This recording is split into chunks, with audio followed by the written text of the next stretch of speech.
Hello, I'm Chris Williams from Read Comics, They're Bad For You, the name of my YouTube channel. Or if you're watching this on BitChute, the name of my BitChute channel is Comic Freak.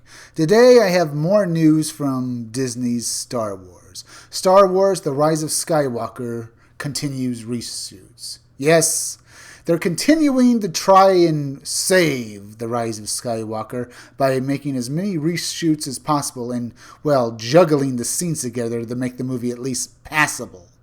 Let's get into this article. Fall is here, and that means fans are just a few short months away from Star Wars The Rise of Skywalker. I wish it was longer, though. However, that doesn't mean that all the work is complete and on the film. As reshoots are set to take place, Making Star Wars pointed out that the crew is going back to tinker with some scenes, and the changes sound interesting. No, they don't. To say the least, most of the attention is based around a giant scene with a sandworm. What I've heard of the changes is that they all reek. Now let's get back to this article. As the heroes are fleeing from the creature, Rey has to use some new powers to allow them to escape. The Force user's new skills might end up seeming quite divisive to the fan base. More Mary Sue powers. Brilliant, J.J. Abrams. If you can't think of anything novel to do, you just give her more powers.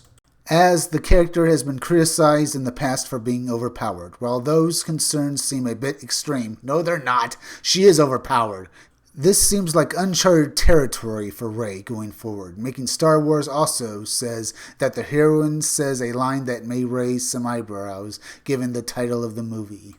Most Hollywood films end up doing at least some reshoots in the modern blockbuster era. Star Wars represents a massive property for Disney, and it makes sense that the company would want to ensure that everything is perfect before pushing it out of the door. Avengers Endgame also had numerous moments of tinkering after the fact for the company this year. Still, J.J. Abrams and company know what the challenge ahead is like, and the crew is prepared to meet the hype head on. The director ended up going on record as saying that Rise of Skywalker is the hardest thing he's ever worked on. Star Wars YouTube channel D23 Expo in Anaheim represented a big moment for the movie as Abrams had to talk about the labor of love Rise of Skywalker represents. The director elaborated, "It's been a gift to work with these people again, to get to deal with these characters again. I didn't think that was going to happen for me. Every creator has doubts about the work they put forward. The stake can only magnify when working on a property of the cultural importance of Star Wars. He's determined to stick the landing, though. This ending, which is such an important thing for all of us by far, has been the most challenging thing I've ever worked on," Abrams concluded. Let's finish this article off. That is no small claim for this director, as he's already had a hand in the film that introduced audiences to this new trilogy. He's also been at the center of other properties that have captured the cultural imagination like Lost. But this movie might serve to dwarf it, all because of the sheer anticipation building around Skywalker.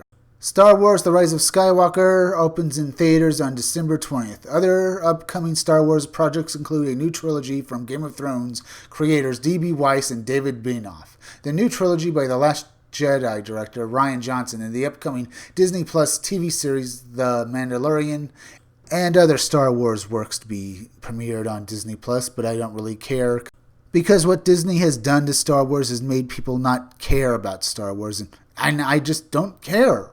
I hope Rise of Skywalker fails, and I hope someday we get real Star Wars again.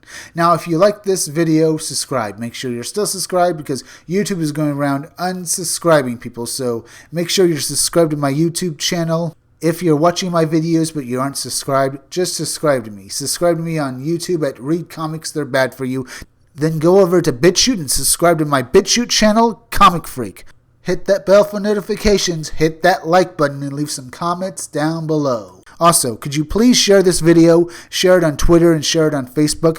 Because YouTube is also not promoting their creators' videos anymore, and it would really help me if you could please share this video. It's that time of the day again where I plug my independent comic book. Keep checking back in future videos for more information on my own upcoming independent comic book, Scumdogs. I'm Chris Williams, and I'll be back again tomorrow with another video or review.